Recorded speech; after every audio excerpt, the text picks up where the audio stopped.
For watching my brand new video. Today we're going to be talking about the top 10 things, in my opinion, that I think a lot of people miss on their car and don't do, and really you should. I'll give you a tip on what it is and the frequency in which you should check it. Let's not waste any more time. Let's get right to it.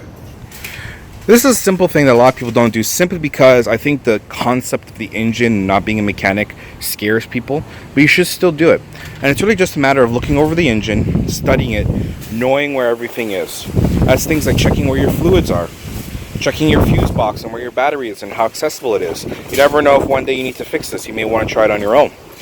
Doing scans just on the engine itself, looking for the condition, looking for any fluid leaks or anything that's along the engine when it's cold, right?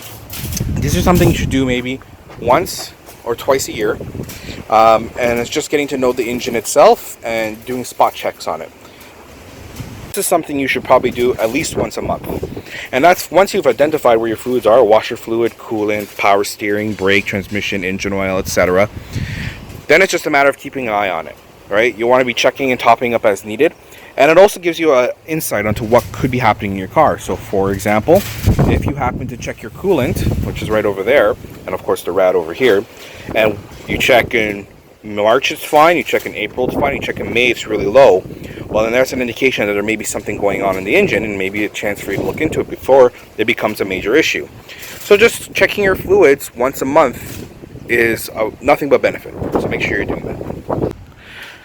So this is something that a lot of people also don't do. Pay attention to any part of the tire, and there's a couple things to note on here, but the first thing we're going to talk about is just checking the tire itself, just looking over it. This of course is kind of a few main components, but really what you're looking at for someone who's not a mechanic and just wants to know what's going on is checking within the tread here. Normally the tires themselves have a tread wear indicator. Geez, that's hard to say. And that's right over here. You can see that it's got the little bump. If that's flush with the tire, these tires are done. But you can also do the penny test, which is just take an American penny, put it in upside down, and look for Abe's head and see where it is. If you can see the top of Abraham Lincoln's head when it's upside down, well then there's a problem. Also, aside from that, you're just checking the tire itself, looking for the condition, looking for cracks, breaks. Sometimes you'll see the tire and it's got tons and tons and tons of little fine cracks on it. If that starts happening, all it takes is for you to go over one bump and boom, the whole tire blows out. So you want to be looking into that as well. So this one here, you should probably be doing at least once a month, and that's topping up your tire pressure, whether you have your own compressor or whether you're just getting going to a gas station or anything like that. You want to be checking your tire pressure, making sure it's always up. There's so many implications to this. It's just, first off, if your tire's too low or too high, you're putting unusual wear and wearing your tires unnecessarily, whether you're wearing on the outside, if the tire's pressure is too low, or wearing on the inside, if the tire pressure is too high. On top of that, that affects fuel economy significantly, especially if the tire pressure is too low. You're putting a lot of extra strain for undue and unnecessary reasons, and you're wearing out your car. And of course, there's all sorts of safety hazards and everything that goes with it. This should be checked once a month at minimum. I do recommend that you do that. Okay, this is the most basic of basic checks here. I mean, there is way more in depth to do it, but let's just say you're everyday driver, you know nothing of mechanics. This is the stuff you do. Now hopefully if you have a rim like this where it's easy to see, you just want to be looking at your brakes, just checking the discs, making sure they're not wear, there's not odd colors like a bluish color or anything to it.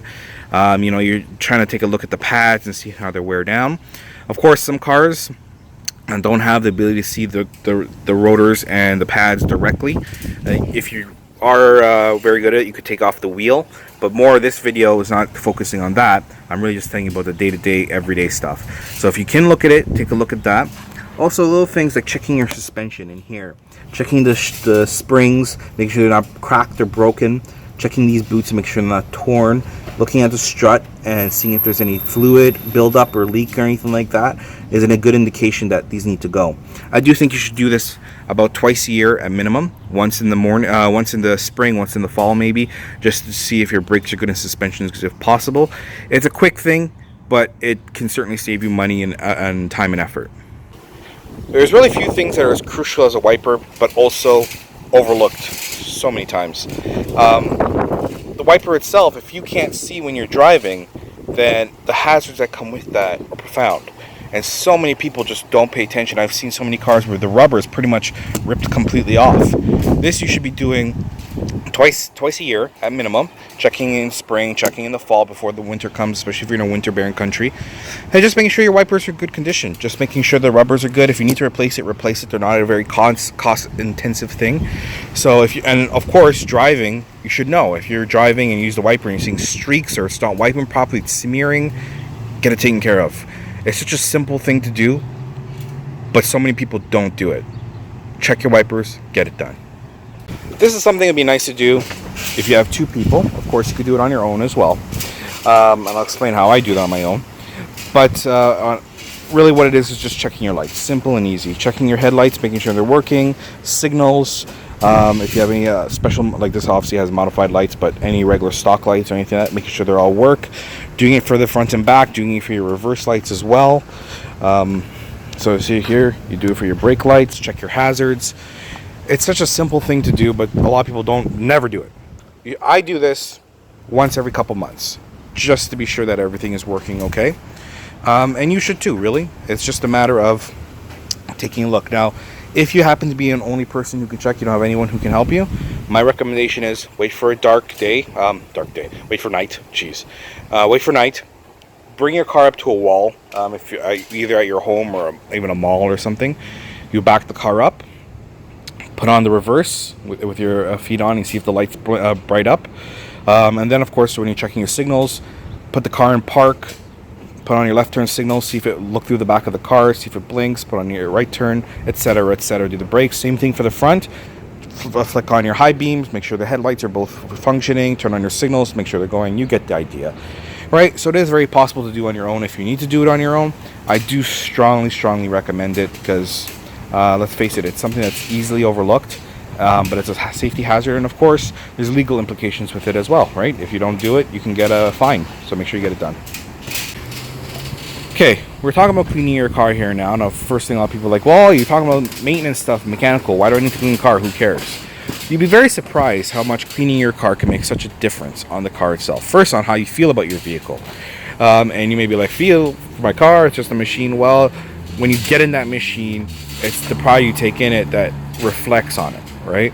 If you drive the car well and you take care of it, it will last. If your car looks like crap, people are like, oh, I'll just drive it into the ground, I don't care, and then you beat the hell out of it. A car that may last you 5 years may last you 3. Second thing, of course, is there actually is tangible, real reasons to do it. You know, keeping your car clean keeps off any chemicals, road grime, salt, dirt, toxins, chemicals, anything that's on the car that can wear out components, get into suspension, wear out suspension, get into the cracks, get into the doors and wear all that out, where the components of the doors themselves can wear, right? Get into the handles can start wearing and get flaky and can become rough. All sorts of things come with it. It could damage the paint of the car. Of course, if, for example, my car here, which is in the need of a refresh, not sure if you guys can see, but has lots of stone chips because the road I drive on every day to go to work has lots of trucks and stuff on it, and it chips up my hood. Well, if I didn't wash my car, a lot of the road salt in the winter would get into there, into like stuff like this, especially like some of the deeper ones like these here, and would start rusting out. The only reason why it's lasted as long as it has, one of the reasons, is because I wash it even in the wintertime, keep all the road salt off. Maintaining your car and washing it is such a small thing, and it may be probably one of the lesser things on this list, but I do strongly recommend this one here, even if it's just once a month washing your car. I like to do a little bit more frequently as long as weather permits, but if you can wash off and keep the grime off, rain, well, not a rain obviously, but whether you got sunshine or you got winter, anything like that can make a big difference.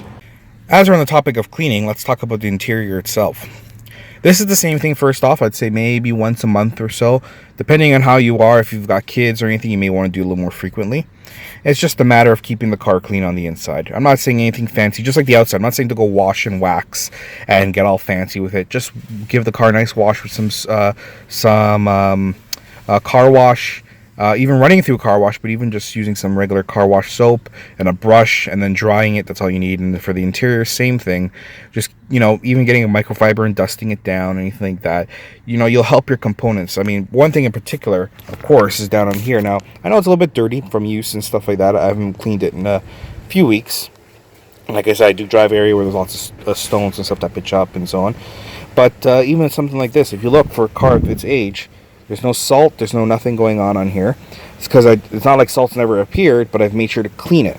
That stuff gets into the carpet, and as it gets in, it'll start hardening and becoming almost like a plate. That will start eating through the car. A lot of people don't realize, as for example, I'll give it just a quick example here. Let's say you get a lot of salt that builds up here.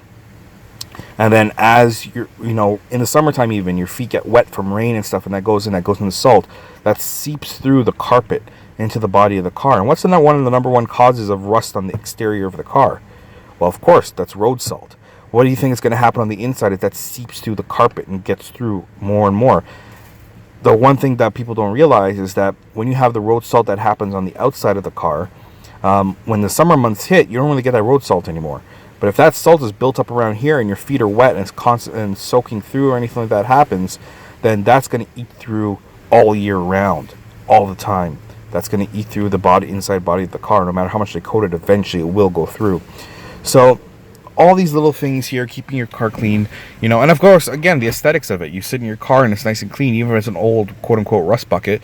Keeping it clean will give you a little bit of pride in your vehicle, and you'll actually maintain it, keep it longer. So this is the last thing we'll talk on the list here today, and that's of course just doing simple checks on your switches, making sure everything works. That's things like checking your signals, making sure they're working, high beams, when you do your flash, even checking, making sure the light's in here, for example. There. Checking your wipers, making sure all the intermittents work, make sure the slow and the fast speeds work, checking your heater and AC controls, checking all your controls on the door as well, and just going through it once over. I do that a couple times a year. If you want to do a little more frequently, that's fine. You shouldn't have to do it very often because most switches tend to have a pretty good lifespan to them. But that's really all it is. It's just once in a while, going in, checking everything, make sure it works. It seems so simple, but you'd be so surprised how much of a difference that can make. For example, if you're checking this and all of a sudden you're finding, which is kind of a common problem in some GM cars, that when you're flipping through here, it doesn't always activate, or when you're turning this on, it doesn't always go to the speeds that you're setting it to. Well, that's a pretty good indication that something may be going on. Little things like that, right? You want to address them before they become bigger issues. So just checking that out, and of course, once again, safety issues. You'd hate to know that you're driving down and then you're trying to high beam someone and it's not working, or you're trying to turn on your wipers to the recommended speed that you need for the amount of rain and it's not working, right? Just address the issues. These are little things that people just don't do. Don't forget to like, subscribe, and comment. Let me know if there's any tips you have, anything you saw that you want to comment on. I'm good for all that. Other than that, I'll catch you guys on the next video.